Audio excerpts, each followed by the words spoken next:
প্রিয় দর্শক মণ্ডলী, আমি আজকে আপনাদের দীর্ঘ আয়ু সম্বন্ধীয় যে প্রথমে সূত্র দিয়েছিলাম, সেই প্রথম সূত্র আশা করি আপনারা সবাই বুঝতে পেরেছেন। আপনারা নিজের নিজের ছকে দেখেছেন, যাদের যাদের ছকে মিলেছে তার প্রথম সূত্র তারা তো লাভবানই, যাদের মেলেননি তারাও অত দুশ্চিন্তার কারণ নেই, কারণ এখনও অনেকগুলো সূত্র বলার আছে। আজকে আমি আর একটা উদাহরণ জন্মকুণ্ডলী নিয়ে এসে গেছি আপনাদের কাছে আলোচনা করতে। দীর্ঘায়ু দ্বিতীয় সূত্র আপনি কি করে দেখে বুঝবেন? দীর্ঘায়ু দ্বিতীয় সূত্র থেকে আপনার জন্মছক থেকে দেখে বুঝবেন যে আপনার জন্মছকে দীর্ঘায়ুর আপনার যোগ আছে, আপনি 90 বছর প্লাস আপনার আয়ুষ্কাল হতে পারে। তো আমি আজকে একটা জন্মকুণ্ডলী, তার জন্ম তারিখ হচ্ছে 8/4/1988, জন্ম সময় 11টা 26, কলকাতায় জন্মেছে এই ব্যক্তি। তো ইনি হচ্ছেন পুরুষ, শুক্রবার জন্মেছেন, রাক্ষসগণ। বিশদ আলোচনায় গেলাম না, আমি মোটামুটি যেই আলোচনাটা করতে এসেছি সেই আলোচনার মধ্যে যেতে চাইছি। দেখুন, লগ্ন হচ্ছে মিথুন আর রাশি হচ্ছে ধনু।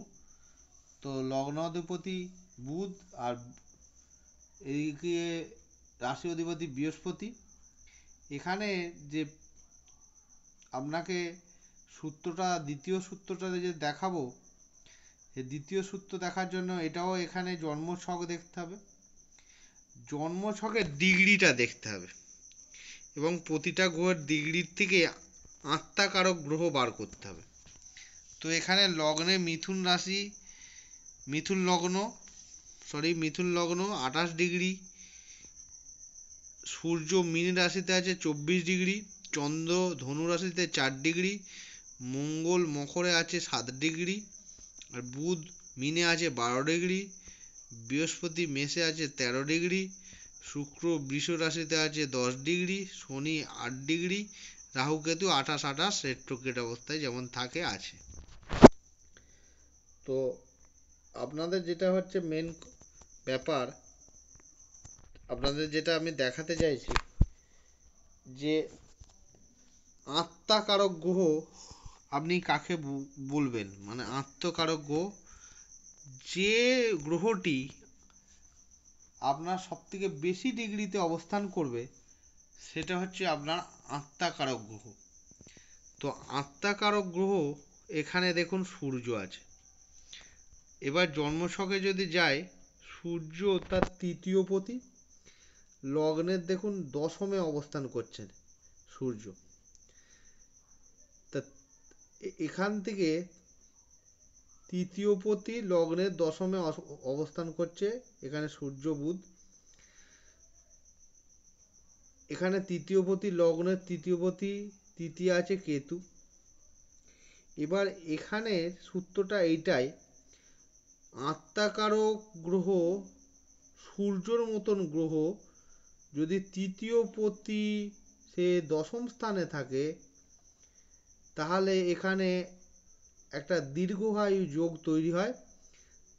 এরা 90+ আয়ু ভোগ করে, এটা হতেই হবে।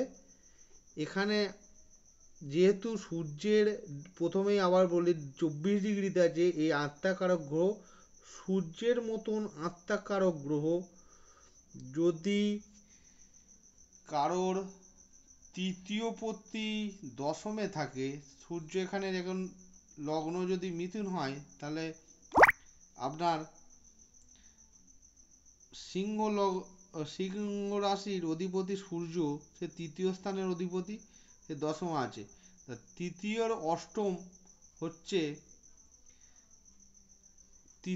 অষ্টম হচ্ছে দুস্থানের মালিক, দুস্থানেই হচ্ছে। দেখুন, যদি তৃতীয়র অষ্টম হচ্ছে, আমি যদি তৃতীয় ধরি 1 2 3 1 2 3 4 5 6 7 8, এই তৃতীয়র অষ্টম তৃতীয় থিওরিতে এখানে সূর্য আত্মাকারক গ্রহ যদি তৃতীয় পতি কারো দশমে থাকে, সূর্যের মতন আত্মাকারক গ্রহ, তাহলে সে দীর্ঘায়ু ভোগ করবেই। এটা আপনারা মিলিয়ে নেবেন। এটা সূর্যের জন্যই একমাত্র হয়, এছাড়া অন্য কোনো গ্রহের জন্য সাধারণত হয় না। এটা একটা দ্বিতীয় ফর্মুলা আপনাদের জানালাম যে সূর্য এরম কোনো লগ্ন ছকে যদি কারো সূর্য তৃতীয় পতি হয়, সে ওই ছকের আত্মাকারক গ্রহ হয়। আত্মাকারক গ্রহের ফর্মুলা আমি আপনাকে বলেছি, যদি 24 ডিগ্রিতে থাকে, মানে ডিগ্রি যেহেতু বেশি থাকে, যার যত বেশি ডিগ্রি হবে সে তার আত্মাকারক গ্রহ হবে। এখানে বিভিন্ন ছকের ক্ষেত্রে বিভিন্ন গ্রহই তার আত্মাকারক গ্রহ হতে পারে, কিন্তু আমি বলছি বারবার মিলিয়ে নেবেন, সূর্যের মতন কোনো গ্রহ যে আত্মাকারক এবং সে তৃতীয় পতি অষ্টমে যদি থাকে, তাহলে তার দীর্ঘায়ু যোগ হয়।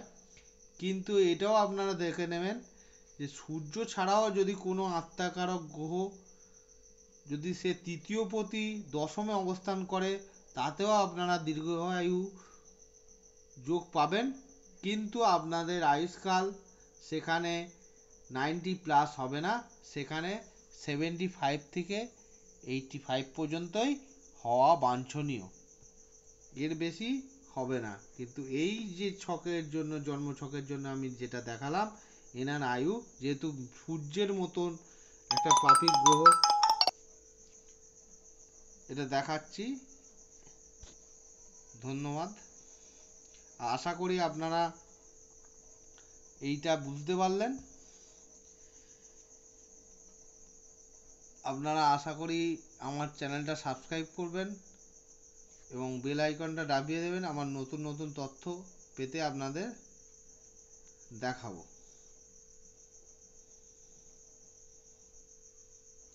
আমার নতুন নতুন এর পরের ফর্মুলা তৃতীয় সূত্র দেবো। নমস্কার, ধন্যবাদ।